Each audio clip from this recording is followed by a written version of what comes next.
In this episode, Ryan shares some of his nervous moments recently when acquiring or buying 4 of his commercial buildings in the last 10 months during the pandemic in the southeast, when the solicitors nearly lose the deal for you at the last minute.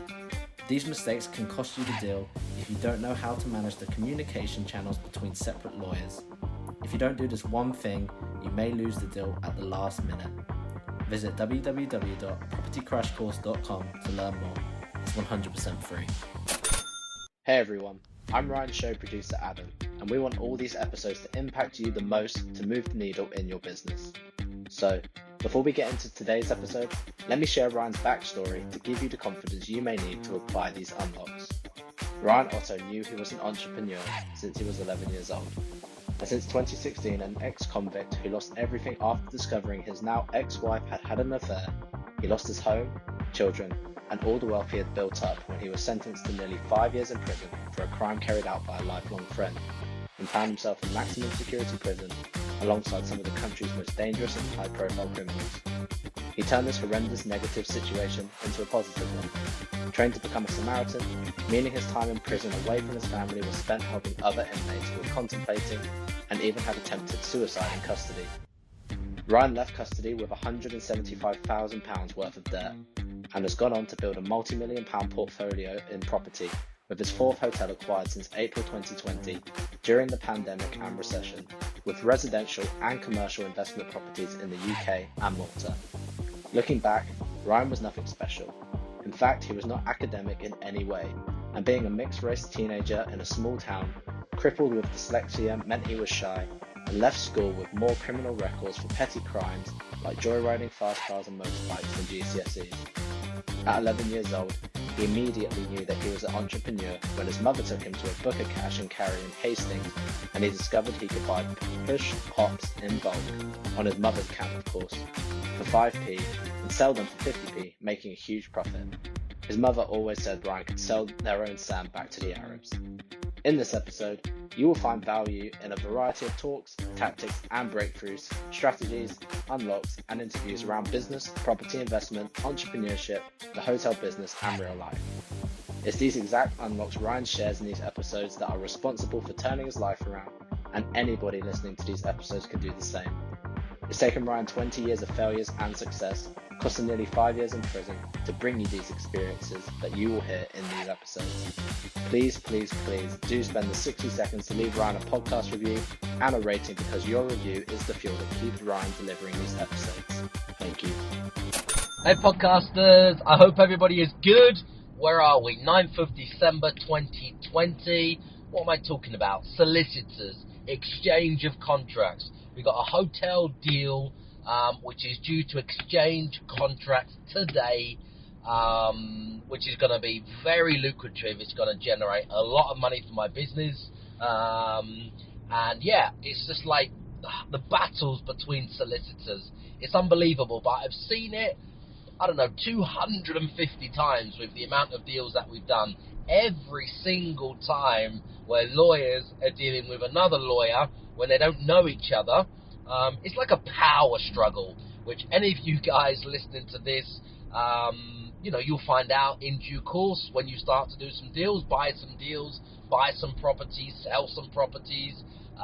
You'll understand this power struggle that goes on. It's like the unwritten rule of lawyers. They just delay things. Sometimes they can be fantastic. I must say, my lawyer, which I've used for nearly 20 years, may be listening to this episode, and if he is, I'm apologising in advance. I'm not referring to you. You're great, you're fantastic, you're fast, you charge me a hell of a lot of money because you're based in Mayfair. But yeah, we go way back 20 years or so. So this is not aimed at you. So, excluding my friend of the family solicitor that I've used for a very, very long time, I'm talking about other solicitors, and this doesn't go out to the new lawyers that we're using in the southeast on this particular deal either, because yeah, phone's ringing. They're good, they're fantastic as well. But anyway, I just want to let you know there's a power struggle going on right now. We've got a deal which are just trying to get over the line today, get an exchange of contracts done today. I've put a lot of work into this. It's a very, very good lucrative deal for me, for my company, my partners, and the same for the vendor, the person who's selling this particular deal. It's a leasehold deal on a good sized hotel. We've got some big plans with the building, which we want to get on and start the work straight away between now and Christmas, and get it open and get some people in and get some revenue coming in, because the whole building needs a full refurb. So, last minute, it's like squeaky bum time, which Sir Alex Ferguson used to say about Manchester United. Did you ever hear him say that? When you get to, like, you know, the end of the season and those last dramatic few games, where the 1 point is absolutely crucial to decide whether you're in the top four, or you've won the league, or you're in the Champions League, or you're in the Europa League, and he used to call it squeaky bum time. The same as